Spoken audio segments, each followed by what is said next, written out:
Добрый вечер. Вас приветствует информационная программа «Новости». Меня зовут Саид Ахмадов. И в начале коротко о главном.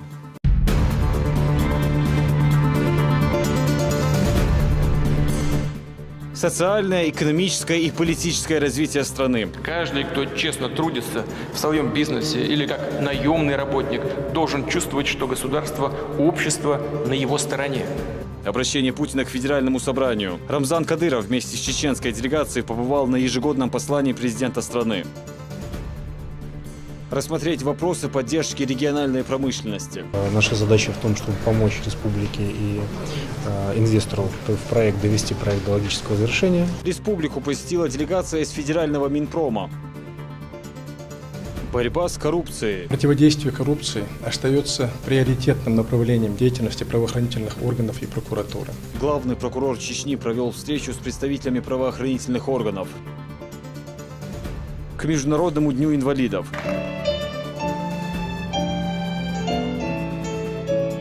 В столичном доме радио прошла благотворительная акция для людей с ограниченными возможностями здоровья.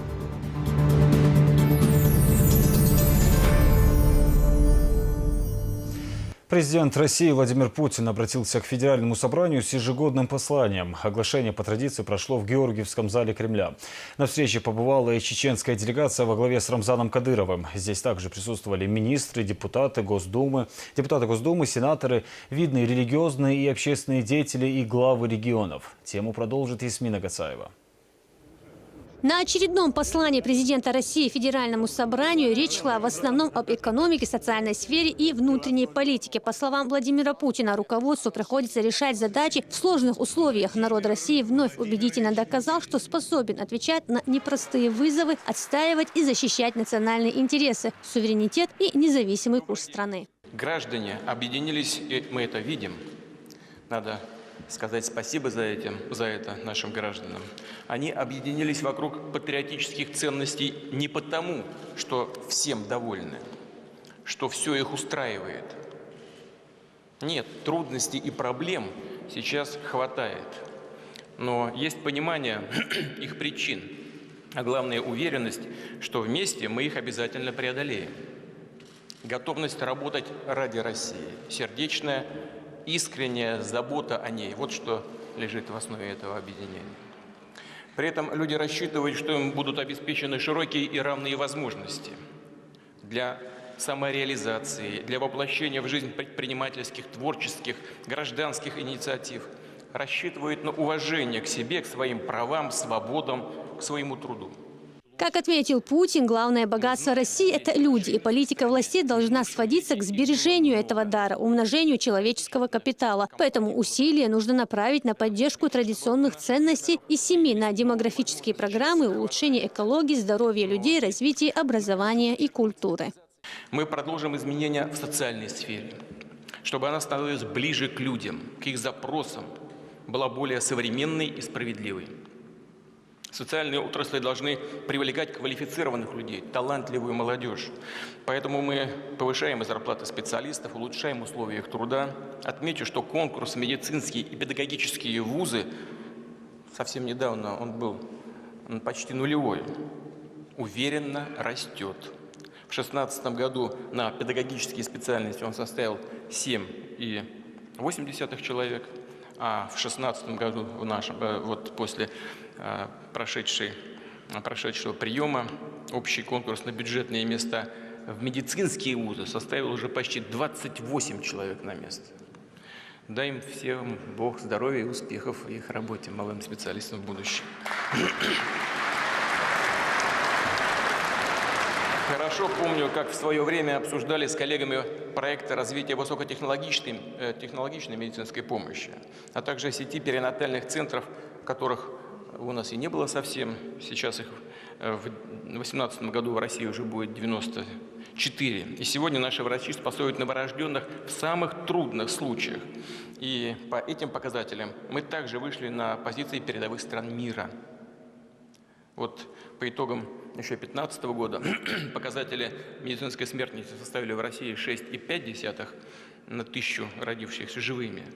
А в европейском регионе Всемирной организации здравоохранения этот показатель 6,6. То есть у нас уже был чуть получше. По итогам 10 месяцев 2016 года Россия вышла на уровень 5,9%. Ключевыми в послании были и вопросы здравоохранения. По словам главы государства, за последние 10 лет в 15 раз увеличился объем высокотехнологичной медицинской помощи. Сотни тысяч сложных операций делаются не только в ведущих федеральных центрах, но и в региональных клиниках. Со следующего года Путин предложил внести устойчивые механизмы финансирования этой сферы, что даст возможность повышать ее доступность и сокращать сроки ожидания операций. Начиная с будущего года на базе федеральных и региональных медицинских центров и вузов будет организована регулярная переподготовка врачей. При этом специалист с помощью образовательного сертификата сможет сам выбрать, где и как повысить свою квалификацию. Продолжим наращивать и уровень информатизации здравоохранения, чтобы сделать удобный и простой запись на прием, ведение документации. Нужно освободить врачей от рутины, от заполнения вороха отчетов и справок, дать им больше времени для непосредственной работы с пациентом. Также с помощью информационных технологий будет существенно повышена эффективность контроля за рынком жизненно важных лекарств. Это позволит избавиться от подделок и контрафакта, пресечь завышение цен при закупке медикаментов для больниц и поликлиник. В течение ближайших 2 лет предлагаю подключить к скоростному интернету все больницы и поликлиники нашей страны. Это позволит врачам даже в отдаленном городе или поселке использовать возможности телемедицины, быстро получать консультации коллег из региональных и федеральных клиник. Также Путин озвучил проблему школьного образования. Программу по реконструкции и обновлению школ, по словам Путина, нужно продолжить, а также решить проблему 3 сменок. Необходимо, наконец, решить проблему 3-х смен, а дальше и 2-х. И, конечно, нужно направить дополнительные усилия на повышение квалификации учителей. Вы знаете, что с 2016 года реализуется программа создания новых мест в общеобразовательных организациях. И она программа рассчитана на 16 и 25 годы. По 25 миллиардов рублей предусматривается. Кстати говоря, мы с вами хорошо знаем, это прежде всего ответственность регионального уровня. Но мы приняли решение поддержать регионы по этому важнейшему направлению. Всего в период с 2016 по 2019 год планируется создать 187 998 новых мест в школе. Владимир Путин также обратил внимание правительства на то, что необходимо снизить проверки для самозанятых. Президент подчеркнул, что надзорные органы должны заниматься не только выявлением нарушений, но и профилактикой, оказывать консультативную помощь предпринимателям, особенно тем, кто только начинает свое дело. Уже дал прямое поручение исключить трактовку работы самозанятых граждан как незаконную предпринимательскую деятельность. Не нужно цепляться к ним по надуманным поводам. А чтобы таких поводов вообще не было, прошу в течение следующего года четко определить правовой статус самозанятых граждан, дать им возможность нормально, спокойно работать. Каждый, кто честно трудится в своем бизнесе или как наемный работник, должен чувствовать, что государство, общество на его стороне. В стране, по словам Путина, стало практикой поднимать информационный шум вокруг так называемых резонансных случаев. И нередко этим грешат сами представители следственных и правоохранительных органов. Глава государства отметил, что борьба с коррупцией – это не шоу. Она требует профессионализма, серьезности и ответственности. Результат, по его словам, будет только при осознанной и широкой поддержке со стороны общества. Отдельно остановлюсь на теме борьбы с коррупцией. В последние годы было немало громких дел в отношении чиновников муниципального, регионального, федерального уровня. При этом подчеркну, абсолютное большинство государственных служащих – честные, порядочные люди, работающие на благо страны. Но должность, ни высокие связи, ни былые заслуги не могут быть прикрытием для нечистых на руку представителей власти. Однако, и тоже хотел бы на это обратить внимание, до решения суда никто не имеет права выносить вердикты о виновности или невиновности человека. Говорил Владимир Путин о важности возвращения ученых из-за границы, а также о поддержке молодых специалистов. Для них будут введены гранты, а в целом для науки выделят более 3 миллиардов рублей. Глава государства также поблагодарил российских военных, участвующих в военном конфликте в Сирии. Касаясь вопроса внешней политики, президент отметил, что Россия готова к сотрудничеству с новой американской администрацией. После выступления Владимира Путина послание Федеральному собранию прокомментировал глава Чечни Рамзан Кадыров. Отвечая на вопросы журналистов, он отметил, отметил, что озвученные президентом страны задачи важны для России, и чеченские власти приложат все усилия, чтобы воплотить их в жизнь. Надо работать, усилить позиции нашего государства в общем государственном масштабе и региональном в частности. Поэтому будем работать и строить сильное общество. Если мы не будем поддерживать особо одаренных и даже старающих все слои молодежи, то у нас перспективы будущего не будет. Поэтому мы все позиции, озвученные президентом, будем над этим работать. Ясмина Гацаева, Джамлаил Хаджалиев при поддержке пресс-службы главы республики. Новости. Вопросы журналистов, заданные главе региона в Москве, касались и жизни в республике. Представители многих СМИ интересовались мерами, предпринимаемыми в Чечне для того, чтобы снизить аварийность на дорогах, причиной которой чаще всего становится вождение в нетрезвом состоянии. Рамзана Кадырова спросили об ограничении реализации алкогольной продукции на территории региона. Мы не запрещаем продажу алкоголя ни в коем случае. Мы живем в правом государстве Российской Федерации. То, что мы могли по закону, мы все сделали. Мы сегодня используем религию, менталитет, обычаи, традиции, все для того, чтобы не продавали людям, которые садятся за рулем, и потом впоследствии бывает убийство людей. 25 лет назад состоялся референдум, где ингушский народ высказался за образование своей республики. С этой датой жителей Братского региона поздравил в Инстаграме и глава Чечни. Он отметил, что путь к реализации итогов референдума был очень сложным, однако братский народ нашел в себе силы и мудрость, чтобы достойно его пройти и создать свою государственность в составе Российской Федерации. Кадыров подчеркнул, что Ингушетия является одним из быстро развивающихся регионов России. Глава Чечни пожелал Юнусбеку Евкурову и всему ингушскому народу успехов в решении задач экономического и социального развития, стабильности и благополучия. Заместитель министра промышленности и торговли России Василий Осьмаков посетил Грозный с рабочим визитом. Вместе с ним прилетели и представители Министерства по делам Северного Кавказа, а также руководители различных организаций. Делегация планирует рассмотреть вопросы поддержки развития промышленности региона. Все подробности у Ларисы Джабраиловой. Высокого гостя встречали уже у трапа самолета. Визит Василия Осьмакова в условиях бурного развития промышленного производства в Чеченской Республике вполне ожидаем. Мы приехали для того, чтобы с коллегами из местного правительства лучше понять эти самые перспективы. В целом понятно, что это производство строительных материалов, это сельское хозяйство, это пищевое машиностроение, это производные от нефтехимии. Ну и в целом республикой подготовлен уже и реализован ряд проектов по развитию промышленной инфраструктуры. А самое главное – это достичь координации между федеральными и региональными мерами поддержки промышленности. И в конечном итоге мы, надеюсь, выйдем на некий совместный план развития промышленности республики. Вместе с министром промышленности и энергетики Чеченской Республики Галасом Таймасхановым делегация направилась в Чири-Юрт на площадку реализации инвестиционного проекта по созданию инновационного строительного технопарка. Чиновники посетили и акционерное общество «Чеченавто», где встретились с представителями предприятий и экспертами, осмотрели процесс производства и обсудили перспективы развития завода. У нас для увеличения объема производства некто будет хранить комплектующий производство. Мы хотели сделать галерею, вот видно здание, его отремонтировать и там для складирования комплектующих. О развитии отрасли в регионе заместитель министра говорил в ходе совещания в правительстве республики. Василий Осьмаков отметил, что в регионе эффективно работают предприятия и создаются рабочие места. Также, по его словам, Министерство промышленности и торговли страны будет оказывать необходимую помощь в развитии Чечни. На долю промышленных предприятий, подведомственных именно Министерству промышленности и энергетики, в суммарном показателе объема выпуска продукции обрабатывающими производствами за 10 месяцев 2016 года приходится 34,5%. Это порядка 2 миллиардов рублей. Наблюдается увеличение производственного показателя предприятий к уровню 2015 года и перевыполнение плана по выпуску продукции. С докладом о перспективных направлениях отрасли выступил министр промышленности и энергетики республики Галас Таймасханов. Также на встрече были обсуждены предложения по развитию промышленности в республике. Лариса Джабраилова, Рамзан Керимов, Мансур Саев и Ислам Расуев. Новости.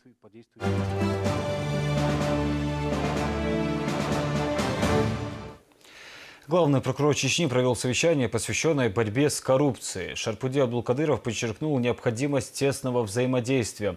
Он отметил, что главная задача – свести к нулю количество коррупционных преступлений. Наш корреспондент продолжит тему.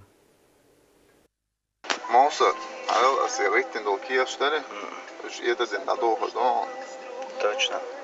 Отвечаю за базар.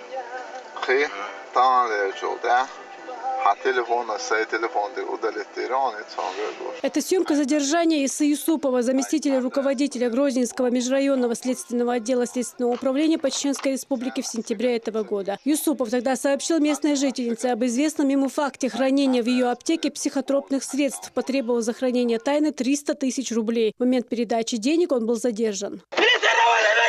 Там, где коррупция – основа основ жизнедеятельности общества, а не какое-то досадное криминальное исключение из правил, победить мздоимство с лихаимством практически невозможно. А еще перевоспитать население, убедить людей не давать взятки. В своем недавнем совещании глава региона Рамзан Кадыров в очередной раз поднял эту острую тему. Он посоветовал выявлять тех чиновников, которые посягают на чужое имущество. Полностью искоренить коррупцию нигде никогда не удавалось. Минимизировать она можно. Мы должны усилить борьбу в этом направлении. Все вместе. Каждый раз все лучше и лучше. Ее ситуация, но все-таки она желает лучшего. Об этом же шла речь сегодня и в прокуратуре республики. Шарпуди Абдулкадыров довольно жестко потребовал от представителей правоохранительных органов конкретной работы по выявлению фактов коррупции, а от работников прокуратуры надзора над исполнением законодательства. Ежегодно в нашей стране отмечается Международный день борьбы с коррупцией. В преддверии в республике проводятся масштабные профилактические мероприятия. Противодействие коррупции остается приоритетным направлением деятельности правоохранительных органов и прокуратуры. Эта работа нами ведется во всех сферах правоотношений, в том числе и в собственных рядах.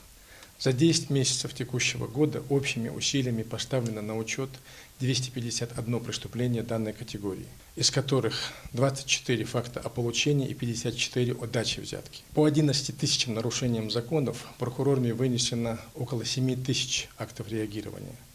Инициировано привлечение к различным видам ответственности более 3000 должностных лиц. Вместе с тем, с учетом имеющихся недостатков, данная работа требует дальнейшего совершенствования. Шарпуди Абдулкадыров отметил также, что несмотря на координирующие усилия прокуратуры, взаимодействие между правоохранительными органами не отвечает предъявляемым требованиям. Приведенная на совещании статистика неадекватна уровню распространенности коррупционных преступлений и имеются случаи манипулирования ею. Прокурор отметил, что перед законом равны все, и нарушив его, нужно быть готовым отвечать за свои действия. Недавно было рассмотрено дело в отношении лиц, которые дали взятку следователю ФСБ в размере 2 миллионов рублей. Государственным обвинителем на суде выступил прокурор республики Шарпуди Абдулкадыров, который потребовал для них самого сурового наказания. Это отбывание в колонии строгого режима, а также штраф в размере более 20 миллионов рублей. И неважно, дал ты взятку или получил ее, наказание все равно будет одинаковым. Прокурор республики потребовал усилить работу в этом направлении. Луиза Андеева, Мансур Саев. Новости. Новые возможности для страхования. В региональном сегменте этой сферы появился еще один игрок. Компания предоставляет широкий спектр услуг и работает в 14 регионах страны. Застраховать здесь можно как жизнь, так и любое имущество. Луиза Баснукаева расскажет подробнее. Весь перечень страховых услуг можно теперь получить в одном месте. В Чечне открылась компания под названием «Гайде». На сегодняшний день в компании организованы специальные перестраховочные программы за рубежом для защиты основных направлений деятельности. Открыть филиал именно в республике решила Татьяна Гай, генеральный директор. С этой целью она прибыла в Грозный. Мы работаем с 1993 года. И ежегодно планируем открытие каких-то филиалов по Российской Федерации. Чеченская республика, она развивается. Естественно, пережили такие тяжелые времена. И понятно исторически, что люди очень хотят жить дальше хорошо. Тем более страховых компаний не так много осталось в городе Грозном.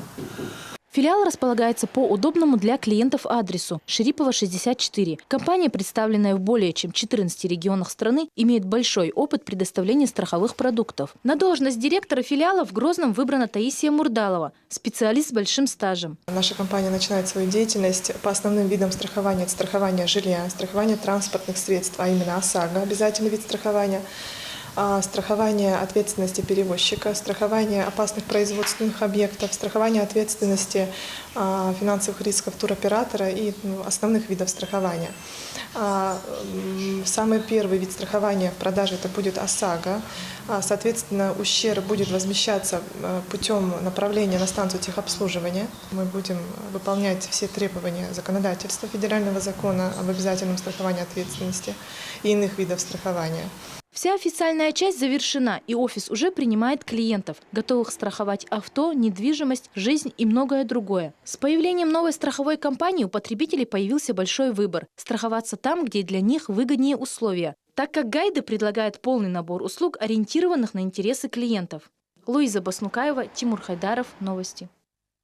Сегодня в Доме радио провели благотворительную акцию, приуроченную к Международному дню инвалидов. Общественная организация «Оптимум» при поддержке Министерства Чеченской Республики по национальной политике, внешним связям, печати и информации уже не первый год устраивает подобные мероприятия для людей с инвалидностью.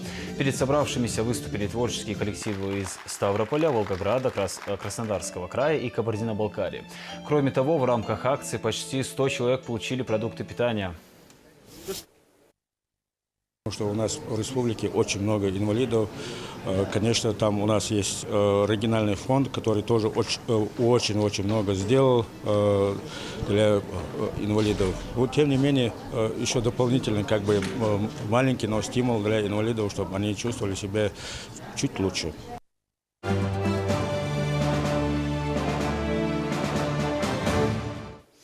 В спорткомплексе города Шали состоялся чемпионат Чеченской Республики по боевому самбо. Всего в турнире приняло участие почти 180 спортсменов в 9 весовых категориях. Среди участников были как новички, так и именитые спортсмены, представители бойцовских клубов «Ахмат» и «Беркут». Организатором турнира выступила администрация Шалинского муниципального района. Соревнования стали и отборочными на чемпионат СКФО, который пройдет 7 и 8 декабря в Нальчике. 10 декабря в Москве пройдет боксерский турнир, в котором свои титулы защитят представители клуба «Ахмат» Умар Саламов и Аптиус Тарханов. Подготовка к соревнованиям началась за месяц. Всего состоится 10 боев с участием 6 спортсменов клуба. Тренеры отмечают хорошую подготовку ахматовцев. Уже начали усиленно тренироваться ребята, и они готовились у нас дома здесь. Мы провели здесь уже сбор хороший. Вроде бы вот на днях на спаррингах я вот смотрел, наши спортсмены очень хорошо готовы. Умар будет защищать свой титул IBO, а Аптиус Тарханов будет защищать свой титул ВБО.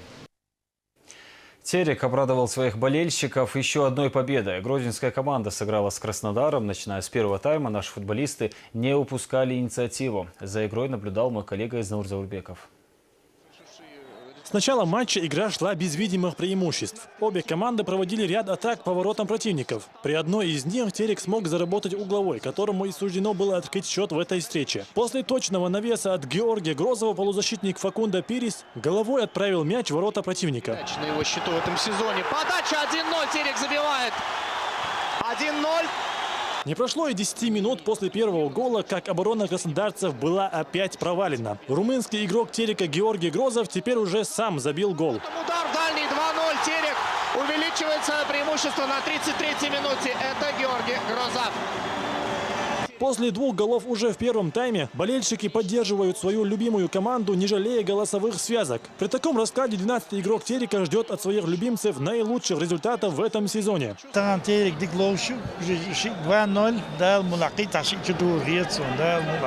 Конечно, нужна, конечно, эта победа. Как-никак уже сезон уже заканчивается. Хотелось бы, чтобы на хорошей ноте все это закончилось. С 1980 года Шамхан Бисултанов болеет за Терек. Сегодня любимая команда радует его уверенным преимуществом. За такой игрой нужно смотреть с трибун Ахмат-арены, отмечает он.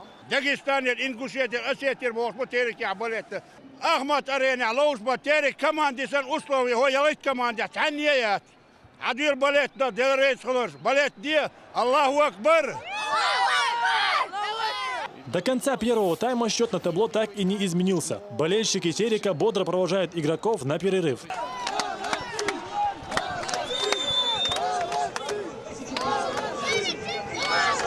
Во втором тайме игроки Краснодара пытались изменить счет, проведя несколько опасных атак. Однако огорчить хозяина ворот не удалось. На 72-й минуте мяч в ворота нашей команды залетел при неудачной защите от штрафного удара. Вилькер Анкель, пытаясь выбить мяч из опасной зоны, случайно отправил его в верхний угол ворот своей команды. Несмотря на это, сегодня Терек одержал победу со счетом 2-1. Tamam dik loğuş bu iş düş dabolak ya da yürü kup kes vayga haruk dalmolak ya da dal etto bol dal ihbert ki yol Hız diyorsun, art diyorsun, şu gol tüyü piro tamam diyorsun, art diyorsun, dik hayı iterik diyorsun, dal ihbert ki yol, dal etto bol, kida tereki, Allahu Akbar.